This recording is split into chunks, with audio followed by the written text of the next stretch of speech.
Alexis Moncayo y Licenia Espinel comparten un diálogo con el invitado. En Punto Noticias hablamos de...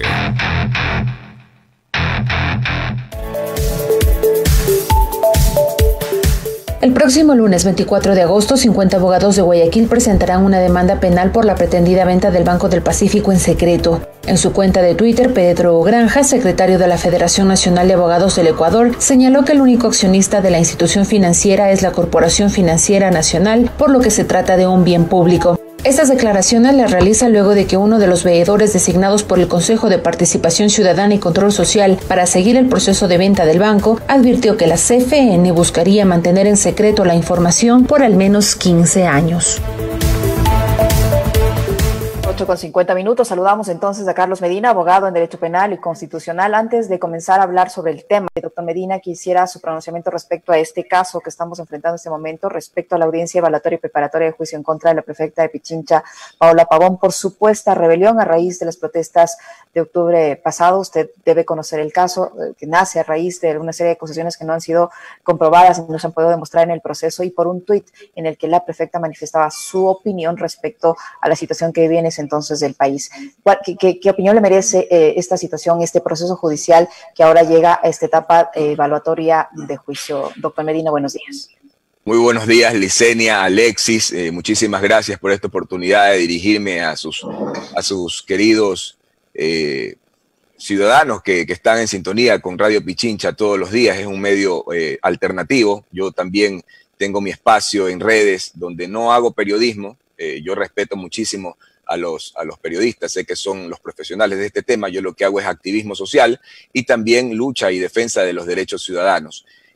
Quiero, antes de responder a su pregunta, Licenia, quiero rechazar, repudiar esta persecución de la que están siendo parte ustedes por parte del gobierno. Me parece realmente reprochable el hecho de que los estén persiguiendo, de que pretendan coartar su derecho a la libertad de expresión y de opinión que está consagrada en la Constitución de la República, y cuentan con todo el apoyo de este servidor, así como de la Federación de Abogados del Ecuador, la verdadera Federación de Abogados del Ecuador, la que realmente representa al gremio y les ha dado todo el tiempo defensa gremial y capacitación constante. Ahora sí, yendo a lo que usted me indica, es otra página negra que se está escribiendo en la historia del Ecuador, lastimosamente. El caso de Paola Pavón, de Virgilio Hernández y de Cristian, ¿cuál era el apellido de este? González. Cristian González. Es realmente triste lo que está pasando. Yo no dejo de sorprenderme, ¿no? Porque uno como abogado escucha de repente una acusación por un tema de rebelión y uno dice, chuta, ¿será que me está fallando un poco la memoria? Revisa el código y delito de rebelión. A ver, alzarse o realizar acciones violentas con el objeto de desconocer la Constitución. Yo me pregunto, ¿cuándo lo hizo Paola Pavón? Por si acaso, Alexis, usted lo sabe, lo hemos conversado en alguna oportunidad. Yo no fui precisamente un partidario del correísmo, pero esta crisis que estamos viviendo en este momento nos ha dado la oportunidad de conocer quiénes tienen ese espíritu de traidores, quiénes lo son, y también quién es la gente noble. Mal que hable de mí y me califique así, pero no había odio, había algo en lo que no estábamos de acuerdo. Terminó el gobierno y listo, seguimos la batalla con el que está de turno. No hay esa persecución, ese enfermarse y perseguir, como decía León Febres Cordero, como perro con hambre a alguien porque nuestra bajeza o nuestras limitaciones humanas no nos permiten avanzar. Entonces estamos viendo en el tema de Paola Pavón que la están acusando por intentar derrocar al gobierno, por impedir la reunión de la asamblea, que no estaba reunida, es más, sigue sin reunirse la asamblea, por levantarse en armas, cosa que nunca pasó, impedir elecciones tampoco, promover o ayudar o sostener movimientos armados para alterar o sea, realmente no hay ninguna no hay forma de encasillar las acciones que se dieron en el tipo penal de rebelión. Más allá de eso, ¿cómo es posible que utilicen un doble rasero? Persecución implacable y radical en contra de Paola Pavón, y en cambio acá Cynthia Viteri cada vez y cuando nos tiene ya aterrorizados a los guayaquileños. Ahora, ¿con qué, perdónenme la expresión, con qué estupidez va a salir? Como el hecho de cerrar un aeropuerto, ¿no? Con un vuelo humanitario, lo cual ese sí constituye un delito de terrorismo, por lo cual debió ser investigada por la fiscal Diana Salazar y no fue así, o tantas otras acciones que ha tomado la alcaldesa Cynthia Viteri, además del tema de permitir ahora dice que nos defiende, ¿no? Que defiende a los niños, ahora defiende a todo el mundo, es nuestra madre espartana de Hiroshima, milagro viviente, pisamuertos, le digo yo. Ahora sí nos defiende, pero en el momento en que ya estaba la pandemia en Ecuador, permitieron partidos en los estadios, permitieron aglomeraciones, eventos masivos, conciertos y todo, al punto de que llegamos a la situación que todos conocimos, que es de dominio mundial y que nos puso al nivel de la vergüenza por el mal manejo de la crisis sanitaria en Guayaquil. Doctor Carlos Medina, es un gusto saludarle. Le devuelvo la cortesía. Usted tuvo la gentileza de invitarme a su espacio de entrevistas. Hoy hemos creído conveniente invitarlo también, primero porque su valoración como abogado era muy importante en esta coyuntura. Hace pocos minutos reportaba nuestro equipo que está en el lugar de que ya habían ingresado al complejo judicial tanto la prefecta de Pichincha como Virgilio Hernández y Cristian González para esta audiencia de un caso que es otro más de los absurdos y de los ridículos jurídicos que lleva adelante la justicia en nuestro país, por un caso que no tiene ni pies ni cabeza. Pero además, porque hay en juego, y este era el tema por el cual le habíamos invitado al doctor Carlos Medina, hay en juego temas también muy importantes que tienen que ver con la administración pública, de bienes públicos que ahora mismo se están rifando como que si fuesen boletos de lotería. Uno de ellos es la venta oscura, opaca, tramposa de uno de los bancos más importantes que tiene este país, que es el Banco del Pacífico. Y ustedes, como Federación de Abogados, van a presentar el próximo lunes una denuncia sobre este caso, doctor. ¿Qué es lo que pasa con respecto a la venta del Banco del Pacífico?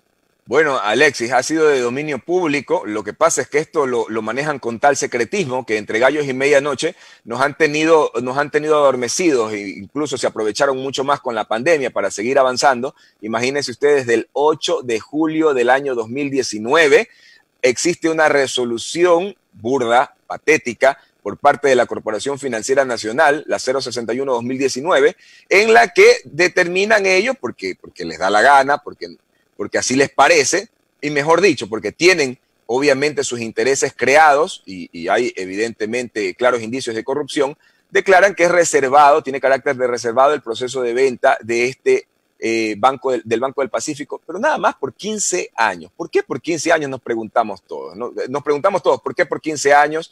¿Qué es lo que va a pasar después de los 15 años? ¿Quién se va a llevar el Banco del Pacífico? Por un lado vemos a un Fidelegas que está a favor de todas las críticas en contra de este proceso. Y por otro lado, vemos al candidato presidencial Guillermo Lasso, que hace mutis por el foro, no dice una palabra ni a favor ni en contra del tema de la venta del Banco del Pacífico. Y esto realmente nos pone a pensar cuáles son los intereses que están aquí, cuál es la pugna que existe, porque tenemos que tener presente que el capital que tiene el Banco del Pacífico, sumado al Banco de Guayaquil, pues estaría ya en la pelea con el Banco del Pichincha por el primer lugar de los bancos aquí en el Ecuador.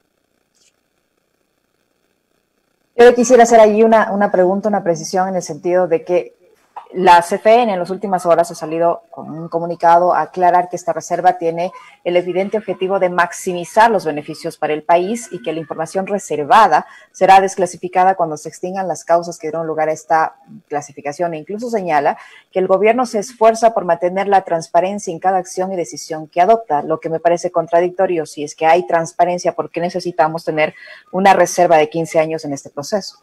Claro, no hay ninguna excusa para poder mantener esta reserva. Tenemos que tener presentes que el Estado justamente en la Constitución maneja el tema de la transparencia, y es muy importante. Hay incluso una ley orgánica de transparencia y acceso a la información pública que debe ser respetada, pero en este caso ellos la toman como excusa para decir, no, es que no podemos porque esta es información reservada, pero ¿cómo pueden decir ellos que es información reservada si esta no es información que esté, por ejemplo, relacionada a la seguridad del Estado? Antes de continuar con este tema hay que tener presente una cosa, y lo quiero decir y les pido mil disculpas, pero este es un tema que me ocupó y que me sigue ocupando a mí como abogado, la clementina. Nosotros asistimos a uno de los más grandes atracos, que es el tema de la clementina. La clementina por parte de la Corporación Financiera ha recibido 3 refinanciaciones. La clementina fue entregada a los trabajadores por parte del gobierno del presidente Rafael Correa. Sin embargo, los trabajadores dicen, bueno, nosotros la recibimos y la primera administración se manejó bastante bien, pero después comenzaron a llegar un grupo de vivos y resulta que ahora ellos no reciben un centavo siendo los dueños, y ahí el acusado, que es el señor Miguel Macías Ulloa, ni siquiera es investigado por la fiscalía y ahí tiene más de un año ya las denuncias en el escritorio de Diana Salazar y no pasa absolutamente nada en el tema de la Clementina. Ni siquiera el informe de la UAFE, donde se vería claramente los movimientos financieros del grupo, porque es un grupo que está ahí aprovechándose de la Clementina, ha sido investigada como corresponde. Ahora, si nos vamos al tema que nos ocupa el día de hoy, que es el Banco del Pacífico, el mismo ministro en una entrevista dice que se está trabajando con el BID, que quieren identificar los activos del Estado. Miren ustedes el eufemismo, cómo le llaman monetización a lo que es una concesión o una simple venta, ¿no? Muy cercana al modelo exitoso acá en Guayaquil, donde ya los guayaquileños no somos dueños casi de nada, ni de los parques, ni de los malecones, y las fundaciones manejan todo con dinero público y no le dan cuentas absolutamente a nadie, ¿no? Me imagino que quieren aplicar también el modelo exitoso allá. Y una cosa adicional, doctor, a propósito de una pregunta que nos envía una de nuestras oyentes, Nena Vivanco, nos dice, ¿a dónde se va a ir la plata de la venta del Banco del Pacífico?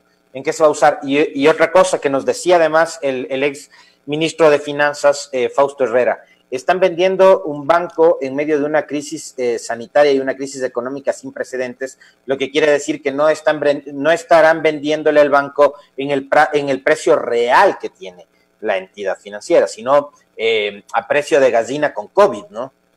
Claro, exactamente, y eso es lo que nos estamos preguntando, ¿a dónde va a ir? No solamente ese dinero, Alexis, Licenia, ¿dónde ha ido a parar el dinero que hemos estado recibiendo en este momento?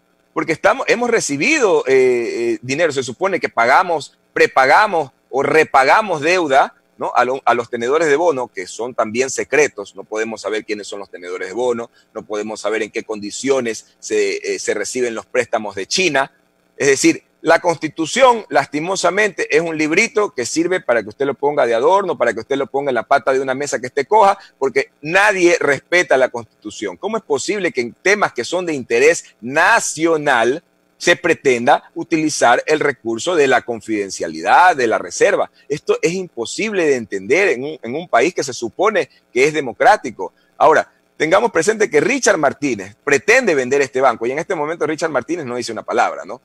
En la pandemia sí estuvo para atormentarnos a todos los ecuatorianos y ahora sufrimos las consecuencias. ¿Sigue siendo ministro de Finanzas Richard Martínez? La verdad que yo me pregunto lo mismo. Yo ya no sé ni quién está manejando las finanzas en este momento. Ahora, ¿ha tenido cuántos juicios políticos? 5 juicios políticos que están congelados en la Asamblea. Intentos de juicios políticos. Claro, con actos, ni siquiera con actos. Pero bueno, en una Asamblea que tiene la pésima aceptación, poquísima aceptación del público, pues no se puede esperar tampoco que ellos hagan mayor cosa, además que son parte del reparto y además que son parte de los carnets de discapacidad y son parte del cobro de los diezmos, es decir, faltan a las sesiones, es decir, esa asamblea representa cualquier cosa menos a los electores que fueron a dar su voto cuando tuvimos las últimas elecciones. Doctor Medina, con la acción que ustedes van a presentar la próxima semana, ¿buscan frenar este proceso? ¿Será posible frenarlo todavía? Por un lado, por otro, ¿no vamos a saber entonces a quién se va a vender el banco por esta reserva de 15 años de la información? Bueno, en primer lugar, el doctor Pedro Granja, secretario de la Federación Nacional de Abogados del Ecuador, ha manifestado que se va a tomar una acción penal. El artículo sería ocultamiento de información, esto es, que como representante legal, director, administrador, funcionario, estos señores de la CFN tienen la obligación de suministrar este tipo de información cuando les es requerida y más aún tratándose de una institución pública y además una institución pública que da crédito, ¿no? Que financia proyectos y eso no lo hacen con dinero de Lenín Moreno, de los INAPapers, ni con dinero de los Ruptura, eso lo hacen con dinero nuestro, con dinero de los ciudadanos. Entonces ellos tienen la obligación de entregar todo tipo de información, de proporcionarla, y el hecho de ocultarla, en este caso nosotros los ciudadanos, pues conlleva una pena privativa de libertad de 3 a 5 años. Todo esto sin perjuicio de las otras acciones que también corresponden en derecho, como el tema de una acción constitucional de acceso a la información, que también se podría plantear, y otras acciones en sí administrativas. Ahora, lo que usted me dice es importante. La gente ha perdido la fe. Además, la gente aún tiene miedo de salir a las calles y reclamar por el tema de la pandemia. Todo ha jugado a favor de que este gobierno se aproveche de la situación y en este momento es agarra lo que puedas. Es una feria libre y el robo campea en el Estado. Sin embargo, es importante que quede establecido el reclamo y también creo que yo creo que sí se puede generar un movimiento ciudadano para impedir no solamente la venta del Banco del Pacífico, sino también la venta o concesión de Sopladora y la otra también que estaba para la venta, no recuerdo en este momento, pero bueno, CNT. Es decir, si ustedes se ponen a ver, justamente las empresas que generan alguna utilidad al Estado las quieren monetizar porque de esa manera se va a volver más eficiente el Estado. Es la cosa más absurda. Debe ser que hay alguien que está detrás de esos negocios, pues no, doctor Medina. Seguramente hay alguien que está detrás con grandes intereses y no podemos nosotros los ciudadanos permitir que esto suceda. Punto Noticias. Estamos cerca de usted.